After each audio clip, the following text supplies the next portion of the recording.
ஒரு நிமிஷம் மேலே தள்ளிடாதீங்க. இன்றைக்கி வந்து இப்போ ஒரு 2-3 நாளாக வந்து கண்டினியூ மழை பெஞ்சிட்டு இருக்குது. இதை பாருங்கள், நம்ம மண் வளம் வந்து கெட்டு போகாமல் இருக்கிறதுக்கு காரணம் வந்து பார்த்திங்கன்னா இந்த மண்புழு தாங்க.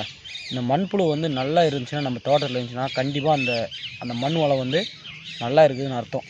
அதனால தாங்க நான் சொல்கிறது வந்து கெமிக்கல் வந்து பயன்படுத்தாதீங்க, களைக்கொல்லி மருந்து அடிக்காதீங்கன்னு சொல்லிட்டு. சரியா? இங்கே பாருங்கள், கண்டினியூவாக இருக்குது. இங்கே பாருங்கள், எல்லாம் வந்து இப்போ அது குளிர்ச்சின்றதுனால மேலே வந்துருக்குது. பாருங்கள், தண்ணியெல்லாம் இருக்குது பாருங்களேன். இங்கே பாருங்கள்,